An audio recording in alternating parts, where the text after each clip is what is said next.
Bonjour à tous, merci de nous retrouver sur Enjeu Télé à la une de ce nouveau numéro de Club Culture, la soirée musique connectée de l'association angevine BMK de promotion d'artistes. À l'occasion de son 5e anniversaire, elle investit le Shabada le 3 avril prochain et accueille des artistes locaux pour une soirée rock, électro et punk, entre autres.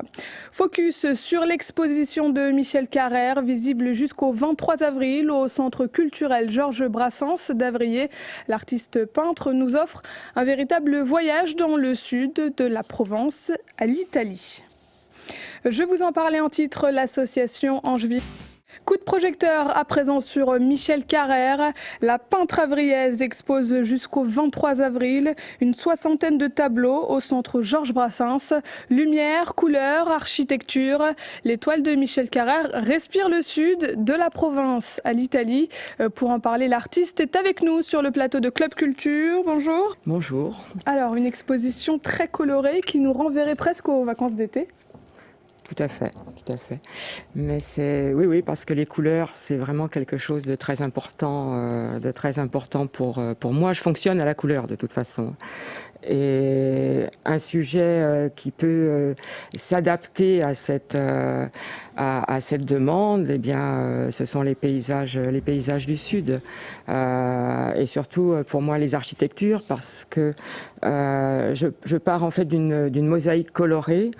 Et puis j'applique sur un sujet, et le sujet des façades d'ombre et de lumière des paysages du sud me permettent de jouer complètement avec toutes les couleurs de l'arc-en-ciel, quoi. Et comment se passe la réalisation d'une toile alors ? Oh, alors une toile, c'est un petit peu ce que je vous disais. Je pars vraiment d'une juxtaposition de couleurs. Vous avez votre schéma en tête ? J'ai a priori un schéma de paysage en tête. Et puis des envies de couleurs. Donc je vais étaler mes couleurs sur la toile, un peu comme elles viennent. Et puis après, je vais juxtaposer par-dessus le paysage auquel j'ai pensé. Et obligatoirement, il va y avoir des zones qui vont m'intéresser plus que d'autres. Parce que le choix de couleur me plaît mieux, parce que bon, il est plus lumineux dans un coin de la toile. Et à partir de ce moment-là, je vais commencer à travailler sur les zones qui m'intéressent plus particulièrement, en délaissant les autres, et puis les autres vont venir après. Si je travaille sur, je ne sais pas moi, un coin où il y aura des couleurs très lumineuses qui vont s'appliquer à des façades, on va dire en plein soleil, et puis à côté, je vais trouver des zones d'ombre, enfin que je laisserai plus dans l'ombre. Est-ce que vous avez été déçu par certains choix de couleurs ? Ah oui, ça m'arrive. Et comment on fait ? Ça On recommence ça finit, on jette la toile ? Ça finit, la toile, elle reste dans un fond de placard, et puis bon, ça m'arrive de les reprendre. Et puis si j'arrive pas à les prendre, elles finissent dans la cheminée. Donc on l'a vu, on l'a dit, beaucoup de paysages naturels, des vues de Venise, des vues d'ailleurs. Des vues de Venise aussi, parce que je trouve que Venise c'est une ville magique. Vous y êtes allé ? J'y suis allée plusieurs fois, j'y suis allée tard. Et je pensais un petit peu être déçue par Venise, parce qu'on en voit des vues partout. Et puis il y a une telle ambiance particulière là-bas. C'est une ville qui est belle, c'est une ville qui a des lumières particulières. J'y suis allée en hiver, j'y suis allée en été. Il y a vraiment des paysages magnifiques. Et puis c'est propre à tout l'imaginaire, quoi. On peut projeter énormément de choses. Donc on voit beaucoup de bleu également. Où est-ce qu'on les retrouve, ces paysages ? On a vu aussi beaucoup de vues architecturales, beaucoup d'immeubles entassés. Où est-ce qu'on retrouve ça ? Ça, c'est parce que justement cet entassement-là me plaît beaucoup. Alors, ce sont des régions que j'ai vues parce que j'aime bien peindre ce que j'ai vu. Il y a sûrement d'autres régions qui me plairaient beaucoup, mais je n'y suis jamais allée, comme les favelas, par exemple, où on retrouve comme ça une juxtaposition de façade qui est extraordinaire. Chez nous, on a la chance dans le sud d'avoir des vieux villages, et puis d'avoir des vieux villages perchés. Alors, c'est très facile d'aller en haut du village, et puis d'avoir des vues de perspective, des vues plongeantes sur le village en dessous, qui offrent un intérêt tout particulier pour jouer avec les couleurs. Et on retrouve aussi ce genre de paysage en Italie. Donc vous vous inspirez de vos voyages ? De mes voyages, oui. Tout à fait. Combien de temps il faut pour la réalisation d'une toile à peu près ? Alors ça, c'est très... ça C'est dépend, variable. oui, c'est très variable, ça dépend de chacun. Je veux dire, moi, la technique que j'utilise, si on peut dire que j'utilise une technique particulière, j'aime bien faire des glacis. Alors, qui dit glacis dit que les couches en dessous doivent être absolument sèches pour que tout simplement on n'entraîne pas la couleur. La couleur d'en dessus, on la modifie pas en pâte. Autrement dit, je peins une première fois, j'attends que ça sèche, je peins une deuxième fois, j'attends que ça sèche, je repeins en transparence. Donc, en gros, ça va mettre un mois, quoi, à peu près, parce que j'attends 5-6 jours entre chaque couche.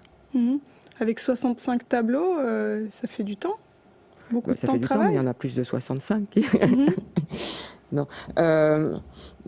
Ça se compte pas comme ça. Ça fait longtemps que je peins. Il y a des tableaux qui sont présentés à Brassens qui existent depuis plusieurs années. Bon, étant donné l'importance du centre Brassens, j'étais un petit peu obligée de rapatrier des tableaux qui étaient en galerie, qui étaient pour habiller tous les murs. Donc vous affectionnez beaucoup les vues architecturales également, mais pas seulement, on y retrouve aussi beaucoup de portraits de femmes. Oui, alors ce ne Qui sont sont pas ces des femmes portraits. Enfin, pour moi, ce ne sont pas des portraits. Tout simplement parce que quand j'ai travaillé pendant un certain temps sur les murs, j'ai un peu besoin de courbe. Hein. Les murs, c'est plutôt... c'est pas vraiment rectiligne, mais il y a quand même une structure assez marquée.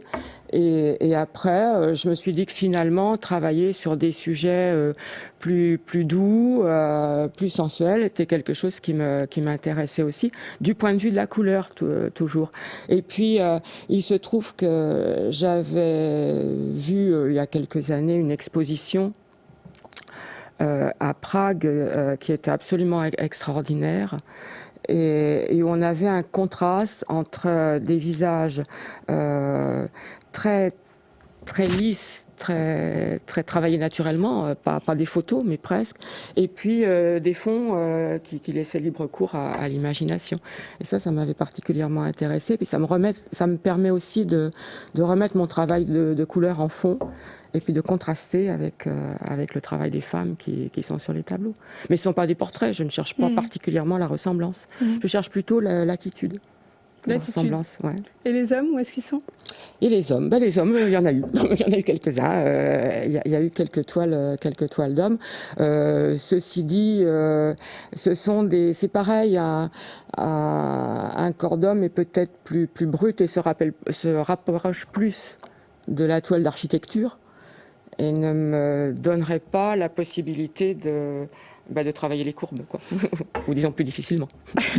Avant de poursuivre, Michel Carrère, je vous propose d'écouter un certain nombre de spectateurs qui se sont exprimés sur votre exposition. Je vous propose de les écouter. C'est gentil. C'est une exposition extrêmement colorée qui montre les paysages d'Italie, des maisons en empilement, et également ce qui m'a le plus intéressé, c'est sur Venise, en particulier le canal Saint-Marc. C'est absolument donc resplendissant. Les paysages sont vraiment chaleureux, ça donne envie de voyager, et puis d'autres sont assez surprenants par le choix des couleurs. Très agréable à regarder. Moi, ce qui m'a particulièrement impressionné dans son approche picturale, c'est le travail sur les couleurs.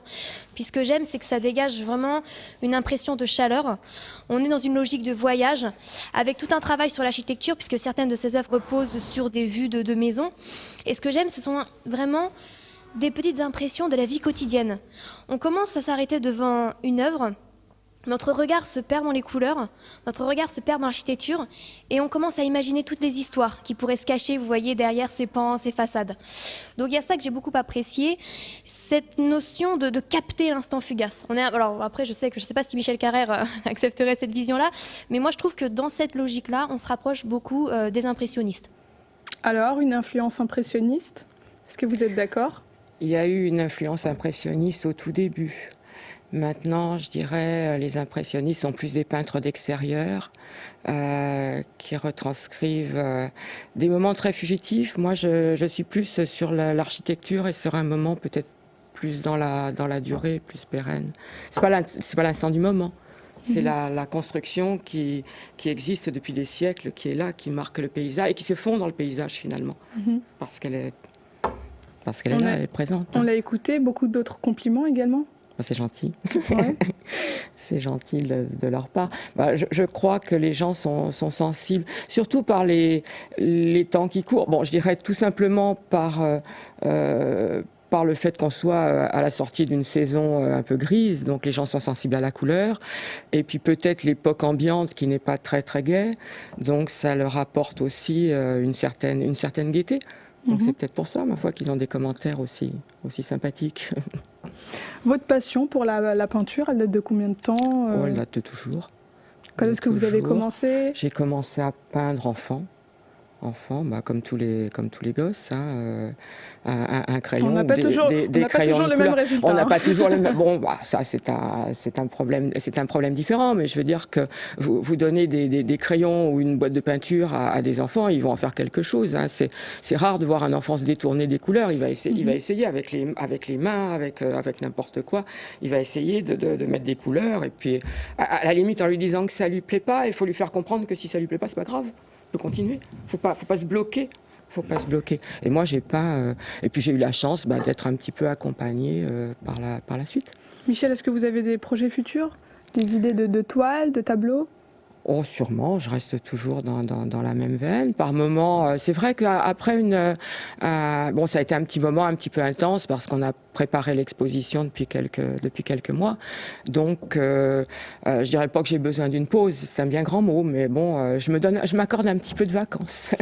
Michel Carrère, merci d'avoir répondu à nos questions. Je rappelle que votre exposition est visible jusqu'au 23 avril au Centre culturel Georges Brassens d'Avrier. Voilà, c'est la fin de cette émission. Merci de nous avoir suivis. On se retrouve très bientôt sur Angers Télé.